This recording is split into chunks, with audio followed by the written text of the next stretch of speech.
मेटि सकै त्रिपुरारी। और मैंने जो जो वर के दोष बखाने ते सब शिव पही मैं अनुमाने। और जो विवाह शंकर सन होई दोषों गुण सब कह सब कोई। और समर्थ कहूँ नहीं दोष गोसाई रवि पावक सुर सरी की नाई। और समर्थ भगवान शिव तो प्रभु समर्थ सर्वज्ञ शिव सकल कला गुणधाम योग ज्ञान वैराग्य निधि प्रणत कल्प तरुणाम। भगवान शंकर की कौन महिमा गा सकता है। लेकिन गोस्वामी जी ने बड़े सुंदर भाव से कहे और पार्वती जी बड़ी प्रसन्न हो गई। और वैसे रोना तो आ गया, आंख में आंसू आए।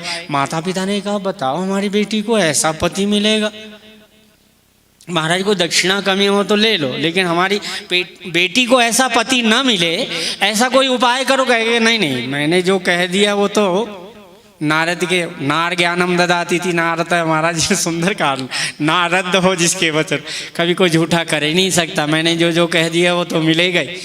जे जे वर के दोष बखाने ते शिव पही मैं अनुमाने। और जो विवाह शंकर सन हो तो फिर कहना ही क्या, ब्याह कर दो। लेकिन ये आपकी बेटी तप करे।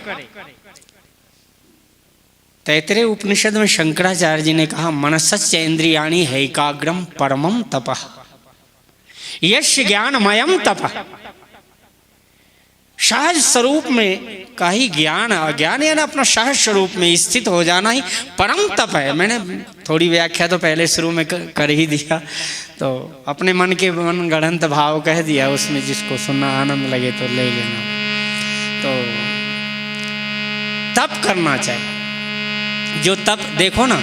इसलिए आज पार्वती जी तो आशीर्वाद दे करके चले गए नारद जी। और माताएं बहनों का एक नियम, मैना जी ने कहा देखो ना, बाबा जी चले गए, सुंदर भोजन बनाया, खिला पिला कर पति को सेवा करने लगी ना भोजन के बाद। कहा देखो बाबा जी क्या बोल कर गए, मेरे को तो कुछ समझ में आया ही नहीं दिमाग में। देखो माताओं की बुद्धि कहाँ रहती है पता है, लेकिन दोबारा पूछने का ढंग है। तो कहा बताओ क्या कहा। अरे जो घर बर कुल होई अनूपा करिए विवाह सुता अनुरूपा न तो कन्या वरु रहे कुमारी कंत उमा मम प्राण पियारी।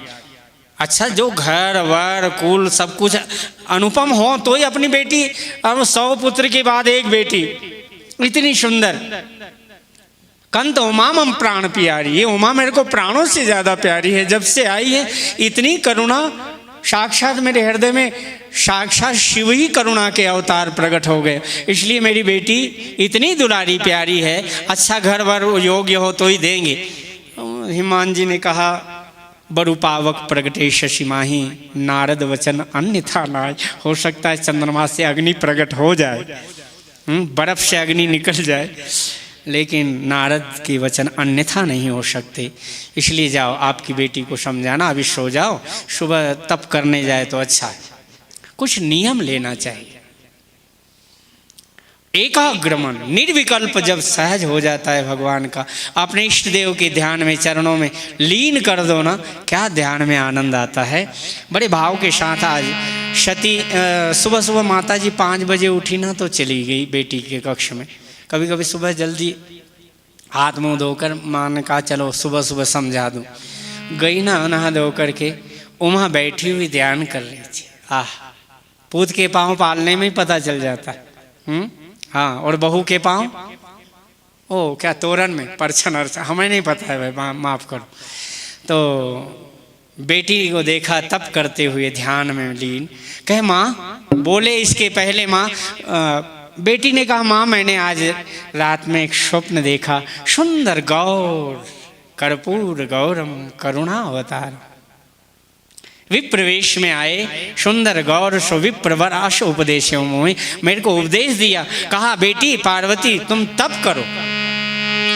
तपबल रचई प्रपंच विधाता, तपबल सकल जग त्राता।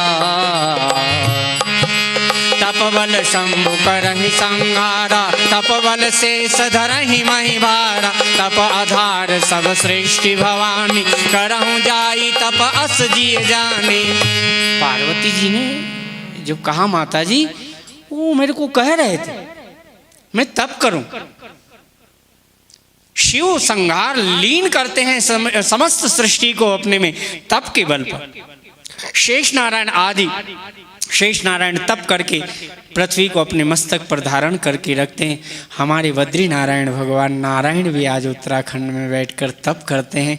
उनके चरणों में बैठकर अगर थोड़ा और समय का ज्ञान नहीं रहा, माफ़ करना, अगर लेट हो जाओ तो समझना आज तप कर रहे हैं। टाइम तो